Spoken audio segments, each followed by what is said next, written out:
Hello everyone, welcome back to my new video. তো আজকে চলে এসেছি একটা ব্লগ ভিডিও নিয়ে। তো আমি এখানে বানাচ্ছি পাটিসাপটা, আর আমার হাতটা তো দেখতেই পেলে রাবড়ি মাখা আছে, ক্ষীর মাখা আছে। অনেকে রাবড়ি বলে, অনেকে ক্ষীর বলে। তো আজকে আমি রাবড়ি বা ক্ষীর পাটিসাপটা বানাবো। তো চলো, আমি কোথায় বসে আছি সেটা তো দেখতেই পেলে। তো দেখো, আমার এতটা বানানো হয়ে গেছে, কি ভারী। আর এগুলো বানাচ্ছি, এই দেখো এটা বানানো হয়ে গেছে। তো এটা বানাবো, একবার উল্টিয়ে দিলাম। তো এবার ওই ক্ষীরটা এর মধ্যে দিয়ে দেবো একদম মাঝ বরাবর।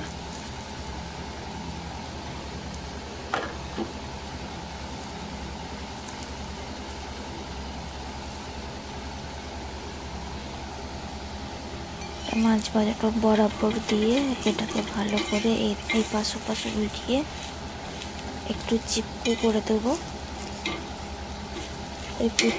করে দেবো, তো এর মধ্যে অনেকে ঘি দেয়, অনেকে সাদা তেল দেয়। তো এখানে আজকে আমি সাদা তেল দিয়ে করছি। তো সেই তেলটা দিয়ে আমি এটাকে একটু উল্টিয়ে দেব। তো এই দেখো কোনখানে বসে আছি, দেখো সিলিন্ডারটা কতটুকু লাগছে, আমি একদম সেটের ওপরে বসে আছি। তো এখনো এতটা বাকি আছে, হাফেরও বেশি হয়ে গেছে, আর এইটুকু বাকি আছে।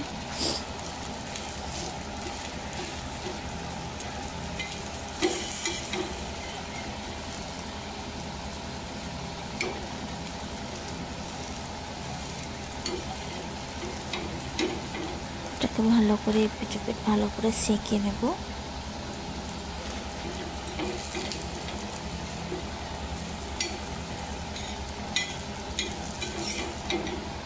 এবার এটাকে তুলে দেব থালার উপরে। তো এবার ব্যাটারটাকে একটু ভালো করে ঘুঁটে নেব।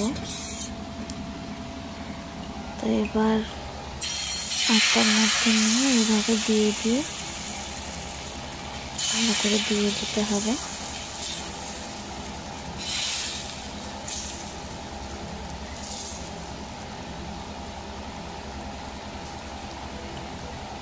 তো আমি একটু ছোট ছোটই বানাচ্ছি।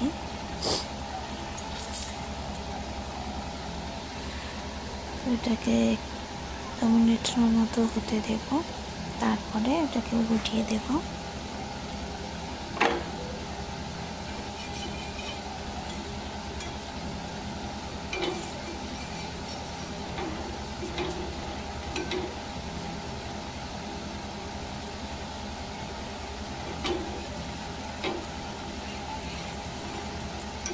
আস্তে আস্তে চারি সাইডটা একটু তুলে এটাকে মাছ বরাবর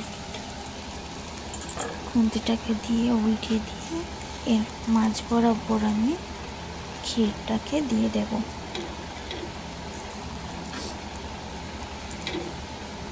আর ব্যাটারটাতে বেশি কিছু দেওয়া নেই, শুধু লবণ আর চালের গুঁড়োকে জল দিয়ে বেশি একটা ব্যাটার মাখিয়ে নিয়েছি, ওটাই। আর ক্ষীরটা তো দুধ দিয়ে তৈরি, ওটা তো তোমরা সবাই জানো।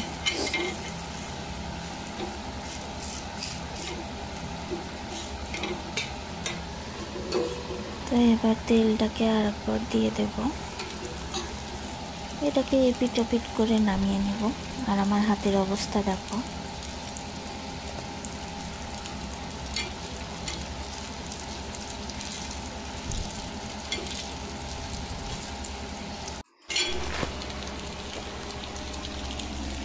এই দেখো আমি